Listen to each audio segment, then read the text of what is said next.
Well, thank you, and thanks to all the gathered delegates and luminaries and media professionals, and thanks especially to the hosts of the Munich Security Conference for being able to put on such an incredible event. We're, of course, thrilled to be here. We're happy to be here.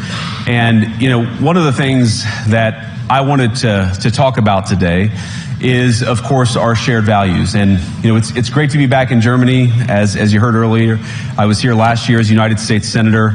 I saw Foreign Secretary David Lammy, and joked that both of us last year had different jobs than we have now. But now it's time for all of our countries, for all of us who have been fortunate enough to be given political power by our respective peoples, to use it wisely to improve their lives.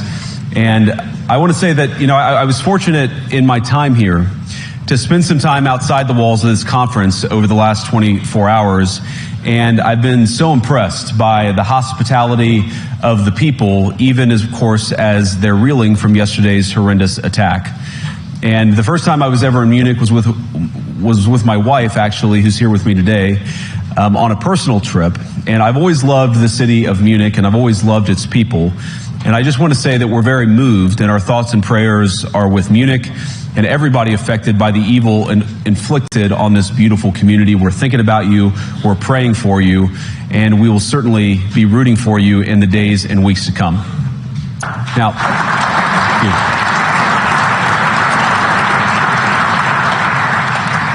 I hope that's not the last bit of applause that I get, but we gather at this conference, of course, to discuss security, and normally we mean threats to our external security. I see many great military leaders gathered here today. But while the Trump administration is very concerned with European security and believes that we can come to a reasonable settlement between Russia and Ukraine, and we also believe that it's important in the coming years for Europe to step up in a big way to provide for its own defense, the threat that I worry the most about vis-a-vis Europe is not Russia, it's not China, it's not any other external actor. And what I worry about is the threat from within, the retreat of Europe from some of its most fundamental values shared with the United States of America. Now, I was struck that a former European commissioner went on television recently and sounded delighted that the Romanian government had just annulled an entire election. He warned that if things don't go to plan, the very same thing could happen in Germany too. Now, these cavalier statements are shocking to American ears. For years, we've been told that everything we fund and support is in the name of our shared democratic values. Everything from our Ukraine policy to digital censorship is billed as a defense of democracy. But when we see European courts canceling elections and senior officials threatening to cancel others, we ought to ask whether we're holding ourselves to an appropriately high standard. And I say ourselves because I fundamentally believe that we are on the same team. We must do more than talk about democratic values, we must live them. Now, within living memory of many of you in this room, the Cold War positioned defenders of democracy against much more tyrannical forces on this continent. And consider the side in that fight that censored dissidents, that closed churches, that canceled elections. Were they the good guys? Certainly not. And thank God they lost the Cold War. They lost because they neither valued nor respected all of the extraordinary blessings of liberty. The freedom to surprise, to make mistakes, to invent, to build. As it turns out, you can't mandate innovation or creativity, just as you can't force people what to think, what to feel, or what to believe. And we believe those things are certainly connected. And unfortunately, when I look at Europe today, it's sometimes not so clear what happened to some of the Cold War's winners. I look to Brussels, where EU commissars warn citizens that they intend to shut down social media during times of civil unrest the moment they spot what they've judged to be, quote, hateful content. Or to this very country, where police have carried out raids against citizens suspected of posting anti-feminist comments online as part of, quote, combating misogyny on the internet, a day of action. I look to Sweden, where 2 weeks ago the government convicted a Christian activist for participating in Koran burnings that resulted in his friend's murder. And as the judge in his case chillingly noted, Sweden's laws to supposedly protect free expression do not, in fact, grant, and I'm quoting, a free pass to do or say anything without risking offending the group that holds that belief. And perhaps most concerningly, I look to our very dear friends, the United Kingdom, where the backslide away from conscience rights has placed the basic liberties of religious Britons in particular in the crosshairs. A little over 2 years ago, the British government charged Adam Smith Connor, a 51-year-old physiotherapist and an Army veteran, with the heinous crime of standing 50 meters from an abortion clinic and silently praying for 3 minutes. Not obstructing anyone, not interacting with anyone, just silently praying on his own. And after British law enforcement spotted him and demanded to know what he was praying for, Adam replied simply, it was on behalf of the unborn son he and his former girlfriend had aborted years before. Now, the officers were not moved. Adam was found guilty of breaking the government's new buffer zones law, which criminalizes silent prayer and other actions that could influence a person's decision within 200 meters of an abortion facility. He was sentenced to pay thousands of pounds in legal costs to the prosecution. Now, I wish I could say that this was a fluke, a one-off crazy example of a badly written law being enacted against a single person. But no, this last October, just a few months ago, the Scottish government began distributing letters to citizens whose houses lay within so-called safe access zones, warning them that even private prayer within their own homes may amount to breaking the law. Naturally, the government urged readers to report any fellow citizens suspected guilty of thought crime. In Britain and across Europe, free speech, I fear, is in retreat. And in the interest of comedy, my friends, but also in the interest of truth, I will admit that sometimes the loudest voices for censorship have come not from within Europe, but from within my own country, where the prior administration threatened and bullied social media companies to censor so-called misinformation. Misinformation like, for example, the idea that coronavirus had likely leaked from a laboratory in China. Our own government encouraged private companies to silence people who dared to utter what turned out to be an obvious truth. So I come here today not just with an observation, but with an offer. And just as the Biden administration seemed desperate to silence people for speaking their minds, so the Trump administration will do precisely the opposite, and I hope that we can work together on that. In Washington, there is a new sheriff in town, and under Donald Trump's leadership, we may disagree with your views, but we will fight to defend your right to offer it in the public square, agree or disagree.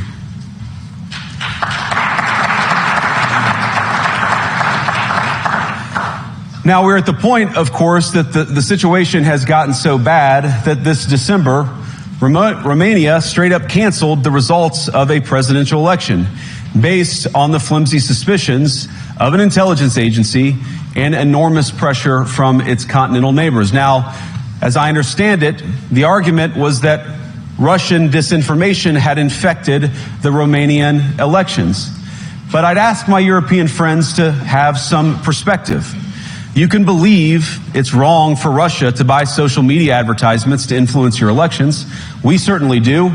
You can condemn it on the world stage even. But if your democracy can be destroyed with a few $100,000 of digital advertising from a foreign country, then it wasn't very strong to begin with.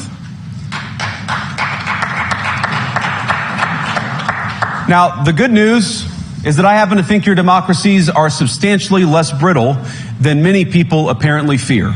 And I really do believe that allowing our citizens to speak their mind will make them stronger still. Which, of course, brings us back to Munich, where the organizers of this very conference have banned lawmakers representing populist parties on both the left and the right from participating in these conversations.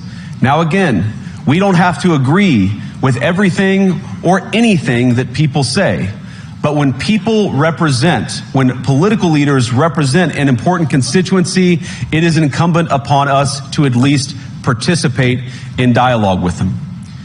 Now, to many of us on the other side of the Atlantic, it looks more and more like old entrenched interests hiding behind ugly Soviet-era words like misinformation and disinformation, who simply don't like the idea that somebody with an alternative viewpoint might express a different opinion or, God forbid, vote a different way or, even worse, win an election. Now, this is a security conference, and I'm sure you all came here prepared to talk about how exactly you intend to increase defense spending over the next few years in line with some new target. And that's great, because as President Trump has made abundantly clear, he believes that our European friends must play a bigger role in the future of this continent. We don't think, you hear this term, burden sharing, but we think it's an important part of being in a shared alliance together that the Europeans step up while America focuses on areas of the world that are in great danger. But let me also ask you, how will you even begin to think through the kinds of budgeting questions if we don't know what it is that we are defending in the first place? I've heard a lot already in my conversations, and I've had many, many great conversations with many people gathered here in this room. I've heard a lot about what you need to defend yourselves from, and of course that's important. But what has seemed a little bit less clear to me, and certainly I think to many of the citizens of Europe, is what exactly it is that you're defending yourselves for. What is the positive vision that animates this shared security compact that we all believe is so important? And I believe deeply that there is no security if you are afraid of the voices, the opinions, and the conscience that guide your very own people. Europe faces many challenges, but the crisis this continent faces right now, the crisis I believe we all face together, is one of our own making. If you're running in fear of your own voters, there is nothing America can do for you. Nor, for that matter, is there anything that you can do for the American people who elected me and elected President Trump.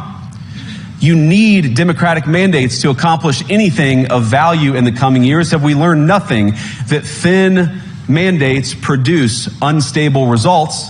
But there is so much of value that can be accomplished with the kind of democratic mandate that I think will come from being more responsive to the voices of your citizens. If you're going to enjoy competitive economies, if you're going to enjoy affordable energy and secure supply chains, then you need mandates to govern, because you have to make difficult choices to enjoy all of these things. And of course, we know that very well in America. You cannot win a democratic mandate by censoring your opponents or putting them in jail, whether that's the leader of the opposition, a humble Christian praying in her own home, or a journalist trying to report the news. Nor can you win one by disregarding your basic electorate on questions like who gets to be a part of our shared society. And of all the pressing challenges that the nations represented here face, I believe there is nothing more urgent than mass migration. Today, almost 1 in 5 people living in this country moved here from abroad. That is, of course, an all-time high. It's a similar number, by the way, in the United States, also an all-time high. The number of immigrants who entered the EU from non-EU countries doubled between 2021 and 2022 alone, and of course it's gotten much higher since. And we know the situation, it didn't materialize in a vacuum. It's the result of a series of conscious decisions made by politicians all over the continent and others across the world over the span of a decade. We saw the horrors wrought by these decisions yesterday in this very city. And of course, I can't bring it up again without thinking about the terrible victims who had a beautiful winter day in Munich ruined. Our thoughts and prayers are with them and will remain with them. But why did this happen in the first place? It's a terrible story, but it's one we've heard way too many times in Europe and unfortunately too many times in the United States as well. An asylum seeker, often a young man in his mid-20s, already known to police, rams a car into a crowd and shatters a community. How many times must we suffer these appalling setbacks before we change course and take our shared civilization in a new direction? No voter on this continent went to the ballot box to open the floodgates to millions of unvetted immigrants. But you know what they did vote for? In England, they voted for Brexit, and agree or disagree, they voted for it. And more all over Europe, they're voting for political leaders who promise to put an end to out-of-control migration. Now, I happen to agree with a lot of these concerns, but you don't have to agree with me. I just think that people care about their homes, they care about their dreams, they care about their safety and their capacity to provide for themselves and their children. And they're smart. I think this is one of the most important things I've learned in my brief time in politics. Contrary to what you might hear a couple mountains over in Davos, the citizens of all of our nations don't generally think of themselves as educated animals or as interchangeable cogs of a global economy. And it's hardly surprising that they don't want to be shuffled about or relentlessly ignored by their leaders. And it is the business of democracy to adjudicate these big questions at the ballot box. I believe that dismissing people, dismissing their concerns, or worse yet, shutting down media, shutting down elections, or shutting people out of the political process protects nothing. In fact, it is the most surefire way to destroy democracy. And speaking up and expressing opinions isn't election interference. Even when people express views outside your own country, and even when those people are very influential. And trust me, I say this with all humor, if American democracy can survive 10 years of Greta Thunberg scolding, you guys can survive a few months of Elon Musk. But what no democracy, American, German, or European, will survive is telling millions of voters that their thoughts and concerns, their aspirations, their pleas for relief are invalid or unworthy of even being considered. Democracy rests on the sacred principle that the voice of the people matters. There's no room for firewalls. You either uphold the principle or you don't. Europeans, the people, have a voice. European leaders have a choice. And my strong belief is that we do not need to be afraid of the future. You can embrace what your people tell you, even when it's surprising, even when you don't agree. And if you do so, you can face the future with certainty and with confidence, knowing that the nation stands behind each of you. And that, to me, is the great magic of democracy. It's not in these stone buildings or beautiful hotels. It's not even in the great institutions that we have built together as a shared society. To believe in democracy is to understand that each of our citizens has wisdom and has a voice. And if we refuse to listen to that voice, even our most successful fights will secure very little.